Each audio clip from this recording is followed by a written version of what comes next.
Time Critics. I'm Mohammed Hashi, 1/3 of Small Time Critics. Mo's not here. The brother's out being the boy wonder in New York on holiday. He's enjoying. He's enjoying, bro. And one brother that's been on holiday and has come back is the king of pop culture, TRIZLUCENT. What are you saying, brother?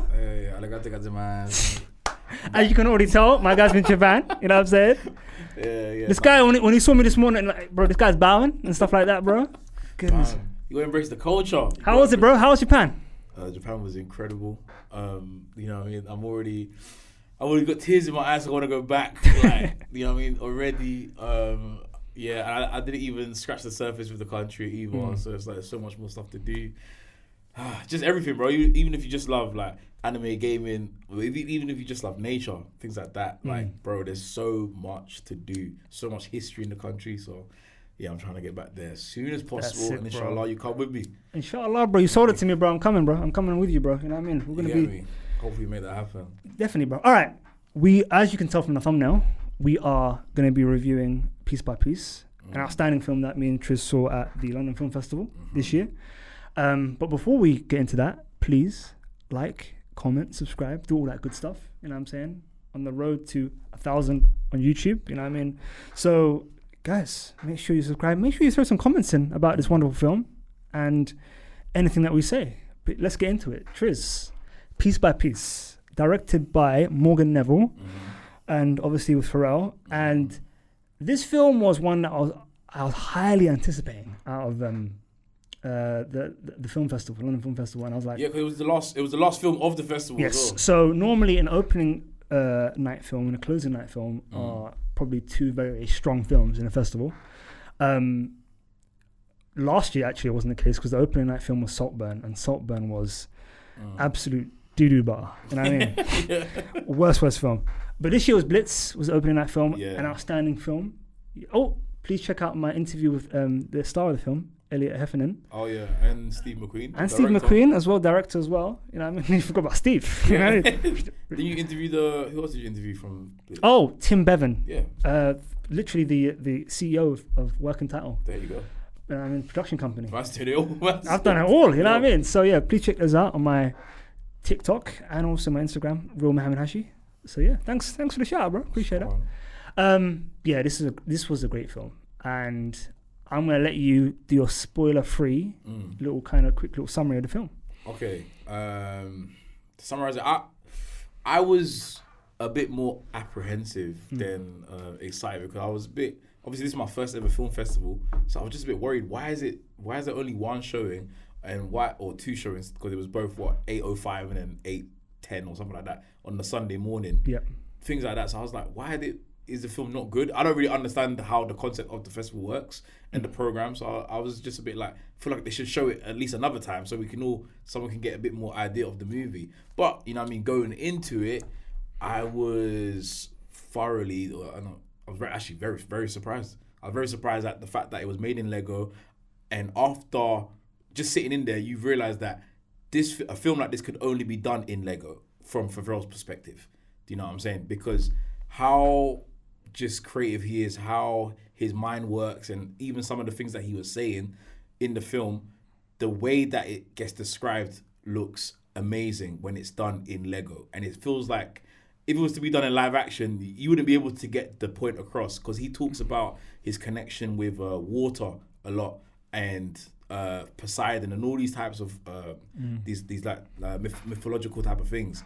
And the fact that it's done in Lego, obviously you get to see the way of water, you get to see Poseidon, those kind of moments, you know what I'm saying? Even like to the connection with Pusha T, Missy Elliott, Timbaland, when they're making beats, all that kind of stuff, and you kind of like experience what he was experiencing as a young child. Yeah, were you surprised by that, by the way? The fact that he grew up with Pusha T, with Missy, did you know that? I didn't know that at all. Oh, okay, I didn't know that at all. And the fact that when it was done in the Lego form as well, it made it more, what's the word? Like, it made me feel like a kid, if that makes sense. You know what I'm saying? Like, I felt like a kid watching it as him being a kid in his perspective. And I was watching it, just enjoying it, thinking like, this is actually what it felt like growing up in, where is he from again? Do you remember the city that he's from? Virginia. You know what I'm saying? Virginia Beach or something like that, innit? Yeah. Like, what was that for them, man, growing up, being in that kind of situation, and for me, it was a beautiful story told, and it was a beautiful way to tell that story. And Morgan Neville, he really executed the plan very well. I know he did say that him and Pharrell collaborated a lot, but it takes a great director to be able to, do you know what I'm saying? Because obviously the directors, someone will tell you the vision, and you're the one that's going to create it. You're the one that's going to make it into what we're going to watch. And yeah, he just did a fantastic job.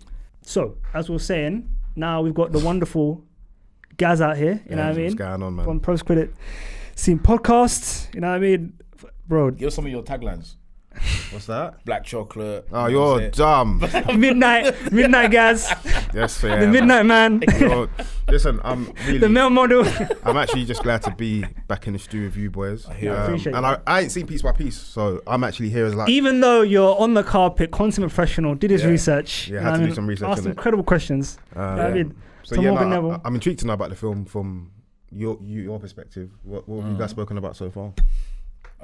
Just to briefly tell you what I was saying, I was just basically saying Pharrell talks about a big connection with himself and water and his love for water, and they showcase a lot of that in the film, and just basically the parallels of the fact that it could only be done from a Lego perspective, that's my opinion anyway, to show like his, like how life was for him, do you know what I'm saying, growing up. I feel like if he was talking about, I don't know, man, David Attenborough or something like that, maybe you don't want to do it through Lego, maybe you don't want to do it another way, do you know what I'm saying? Yeah. Maybe like a Animal Kingdom type of way, but do you know what I'm saying? No, but worked. It was a good point you bring up, because I think the creativity of the fact that you have Lego, you can do anything on a visual level. Yes. Like, I think the biggest takeaway for the film for me was when he articulated the fact that he sees sounds as colors. Yeah, what's that word called? I cannot remember what the word was. There's some word. But obviously it's a scientific word, and it actually happens to some human beings. They literally see sound waves as colors, and it's just incredible. And when he was talking about it, I was like, and you could see it through the Lego, like in different colors. It's in the trailer. There's a scene where he's staring at the I think it was like speakers. Speakers. Yeah. And you're just seeing the sound coming up. It's just like lights. It's incredible. It's incredible. And then that's the point where I was like, this is the reason why I turned to you and I said, this is the reason why it's in Lego. Because to show that visually, it just literally, the film began for me. What is it about Lego specifically rather than just animation as a whole though? I think the fact with Lego, you can do anything that you want. You can create like near enough anything with it. You know what I mean? Like the possibilities are truly endless. And that was the biggest thing for Pharrell, like to kind of like explain to the audience that creativity and imagination you can do anything. You can be a recording artist, you can do fashion, you can skate, you can do it all. He can have a band, he can rap, he can sing, he can do it all. And I think using Lego as a kind of entry point into kind of talking about a story about him and his life and the importance of all the people that have been there for him and stuff like that. I mean, it was incredible. Because he technically could have done it like, I don't know who animates like, was it Illumination that do like the minions and all that kind of stuff. He could have done it through them, really and truly. But if he wanted to. Yeah. But I guess maybe. Is there more backstory to the Lego thing? Is it like childhood? I think Lego's a power play, personally. That's what I think. Well, that's what I think personally. I feel like, bro, what's the most creative thing that's at the top right now? All right, let's do Lego. Yeah. That's what I think personally. Maybe, but I think the fact that you can do so much with Lego, like on a creative level, like, and you can create any types of shapes, anything like that kind of thing. I agree with that. Was cool, and I think the fact, and he was saying earlier, he didn't know about the fact that he grew up with Missy Elliott. He grew up with Pusha T. Like they went to school together. Well, Timbaland, you know what I mean? All that kind of stuff. They call each other cousins, innit? Yeah, bro. I didn't know they were like that. You know what I mean? Tapped in, like tied in with each other. Yeah. So that was good to see. And man, there was some great scenes, man. There's a scene with, it's in the trailer again, with Snoop Dogg and when he said Snoop Dogg said to, what's it called? I think because Pharrell just made a hit for someone else, and then Snoop Dogg said, "Look, I need one of those too. I need a hit too." Yeah. And then he walked into the studio and he was like, just bare smoke and that. And then he was like, when he was looking at Snoop Dogg, he just looked like he was a dog. And then obviously Snoop Dogg turns into a dog, literally right in front of us. Yeah. But again, Lego. You know what I'm saying? It's that expression. So I think that was probably the best way to kind of, I guess, showcase exactly what he wanted to say about his life. But then directly after watching the film, it then comes out that they're going to be doing 3 other, I don't know if they said documentaries or whatever, but in Lego for other people. interesting because, to be fair, you see it done so well, it makes sense that you want to do it again. But then again, it's just like, I thought this was like a one-off thing. Why would yeah, we do it again? I would have hoped that'd be one-off thing, but you can see like serious. Oh no, this is doing Hollywood so as well, well. yeah. It's Hollywood kind of thing. You know what I True. mean? If it makes the money- Top Gun maverication of film and stuff like that happens all the time. So why can't it happen in Lego? So what was your gripes with the movie? What did you not like about the film? Well, with piece by piece, Yeah. I felt that towards the last 10 minutes was a bit too like normal documentary stuff. We need to kind of get to the end kind of thing. And it kind of felt like it overstayed its welcome towards the end. You know what I mean? Stuff like that. Because again, the film basically was like the making of certain great kind of tracks, stuff like that, which is cool to see. Like when you see him like literally... Like Gwen Stefani, all these kind of things, like there's some good moments. Yeah, and the way they kind of showed that visually and stuff like that in terms of like two different sides and then coming together on a visual level was just outstanding. Did they remake him working with Justin Timberlake on Justified? Yes, they did. They did a little bit of that, A little bit of that. Look, bro, they had a lot of like... It's actually crazy how much hits they managed to fit in. Like, what's that song that has Pharrell and Jay-Z is in fronting? Yeah. And it's like they had like the bit like within the ramp and that kind of stuff. Yes. And I think Pharrell does say something really good where he's like, where they've done songs before when it always felt like it was Jay-Z featuring me, but it's the first time when it felt like it's me featuring Jay-Z, something like that. So there's a line like that in there where I was like, damn, man. But it does, I think the main takeaway from the film is the fact that you realize how significant this man is, bro, and like how amazing he is and his influence on everything. Because even like they touch on like his fashion style, didn't it? Like streetwear stuff they did with Nigo, with Bape, all that kind of stuff, but very, very briefly. But you just watch it and realize that, brother, this guy has been doing a lot of stuff and been at the top. They rush through that, in my opinion, by the way. They do rush it. But I feel like if they concentrate more on that and then got rid of some of the other shit at the end, it might have been a bit, you know what I mean? It might have made a bit more sense. But, you know what I mean? It is what it is, isn't it? But no, they definitely. But again, I think maybe he didn't want to touch on too much with that stuff. I don't know. I think that's the issue with documentaries and biopics, though, because someone can have such a vast career, you'd want to touch on everything, but you don't get to delve into everything. You can touch on something, but actually getting into the nicks and crux of like someone's career, like Pharrell. Exactly. That's probably like a 4 to 5 hour film if you really wanted to dive deep, or documentary split into like 3 parts, which would go on like Netflix would do something like that, wouldn't it? Yeah. So I think it's a tough sort of job too. Because you know my man, I always forget his brother's name, man. The drummer that was part Chad. It's Chad, right? Yeah. Obviously, him and Chad had a falling out. Yeah. Do you know what I'm saying?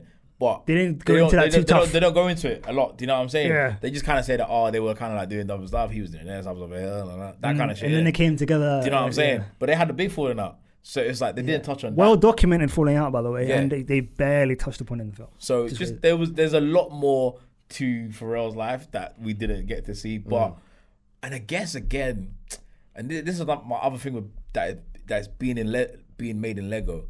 It does. I don't really see like kids being able to watch it. I don't really think it's. So this was a good point that you brought up, because there's obviously themes of like, you know what I mean, like drug use, all that kind of stuff. You know what I mean, like loads even of the girls, Black Lives Matter part. You know, all that kind of stuff. And you're thinking, can a child come watch this Lego movie? And probably the answer is going to be either no or. Does it have to be? Is it intended to be targeted to kids? I thought Lego, isn't it? I thought it was targeted to adults more than anything else, but the fact that it is Lego, people will ask the question, can I take my kids to it? Yeah. And again, like I don't have kids, so I can't really answer that one. But like, you can come from the perspective though. But if I had a kid, I would bring them because it's a good way to see creativity, and also like Pharrell spoke very passionately about his grandmother and how important she was to his life. He did. And again, him talking about the fact that none of this would have been possible without the people around him, which is a great message to kind of like give the audience towards the end of the film. And yeah, I think that was something that was a huge takeaway for me, definitely. But I think going back to what you're saying, Gaz, what is probably you think is the best way to kind of attack a biopic?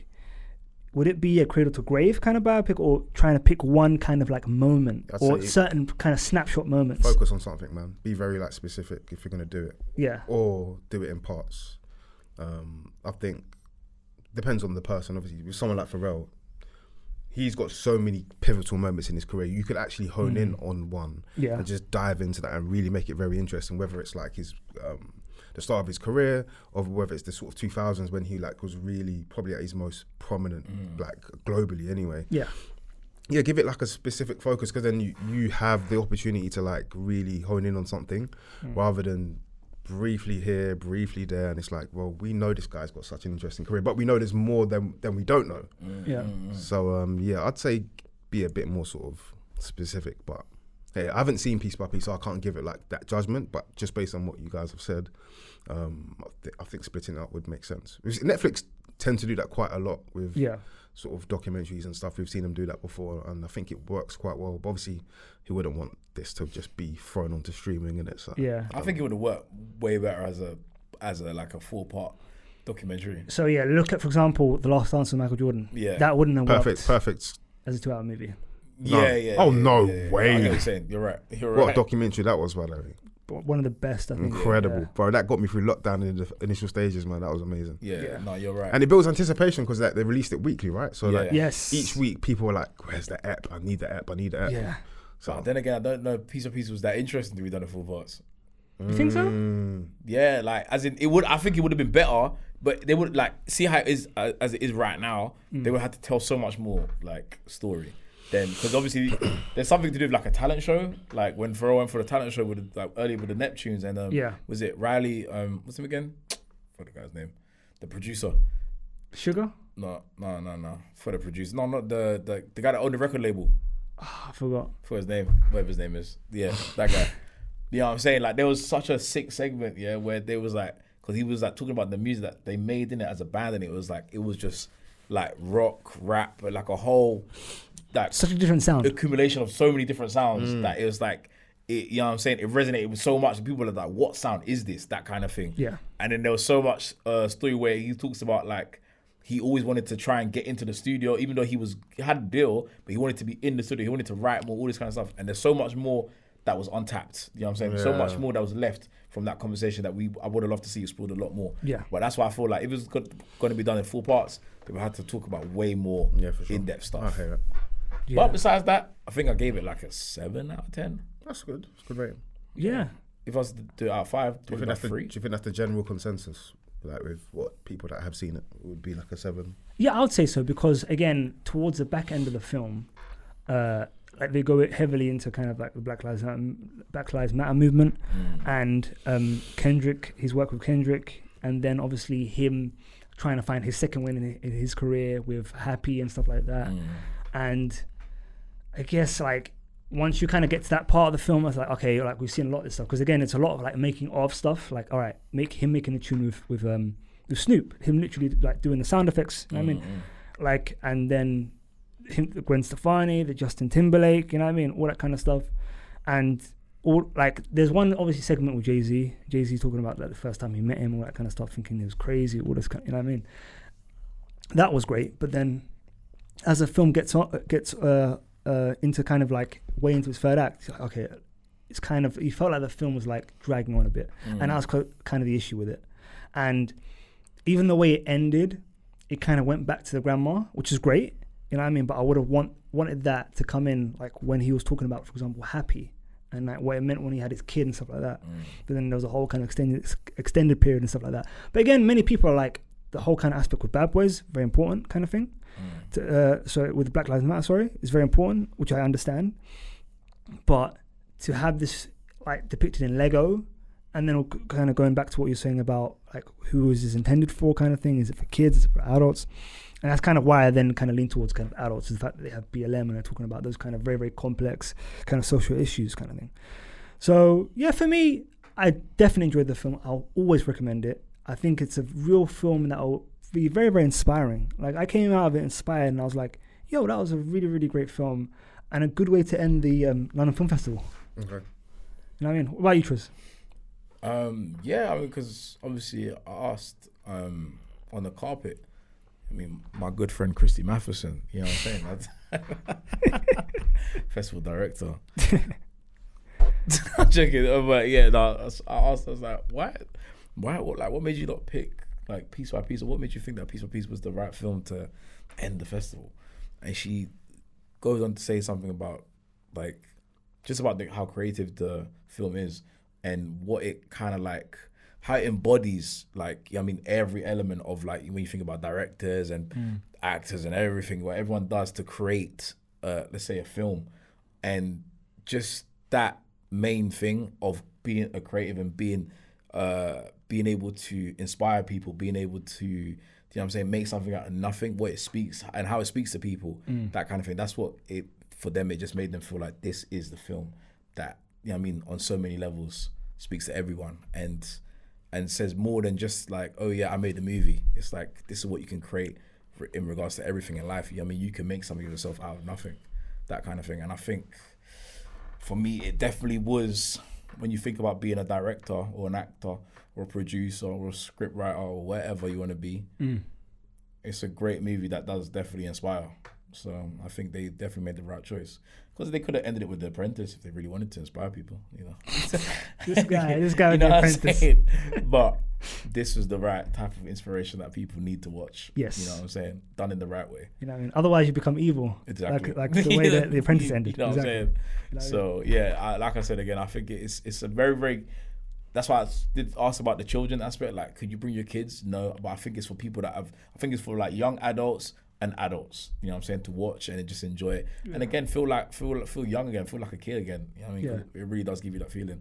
Yeah, that's really, watch it. That's really well said, Triz. And I think, now I think about it, maybe if I'm a parent and like my kid's like a teenager, this is a good kind of film to bring them to. It is. Like, they're going to feel like, oh my goodness, like this is more of an adult film. Think about your parents, your mother, your father, people that they looked up to, yeah?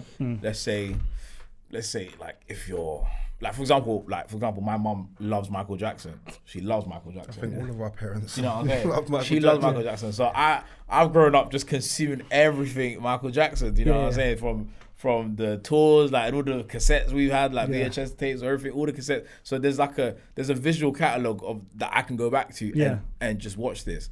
But I feel like Pharrell, someone that's in our kind of like how we've grown up, our timeline. You want to show your children at some point, this is like the person that one of the people that I looked up to, one of the people that inspired me, and it's a great way to like introduce them into that. Yeah. You know what I'm saying? Cool, man. You gave it a 7 out of 10, yeah? Yeah. And I will give it a 7 out of 10 as well. Yeah. It's a solid film, definitely a great film to watch. And yeah, bro, have we convinced you guys? Yeah, no, I'll watch it for sure. Yeah? Yeah, 100%. Good man. By the end of the year, at least, so my ranking makes sense, because I'm gonna do like a top 5 at the end of the year thing. So consummate professional, that's what we want to hear. I know. I already know what's in his top 5 already anyway. Nora number 1, and then no, Dune's still one, you know. Dune's the one, yeah. I'm the same. Say nothing. Dune's still one. Yeah, Dune's still 100%. One. Challengers might be above it as well. Yeah, above Anora. Relax. I need to figure that out. Relax. Challengers is a good film, man. Anyway. Great film. All right, cool. Thank you guys. That was our review of Piece by Piece. Please make sure that you like, comment, subscribe, do all that good stuff like Mo always says, and we'll see you on the next one. Hit the bell, as he says. Oh, hit the bell. Hit the bell. Hit the bell. Hit the bell. Hit the bell. Peace.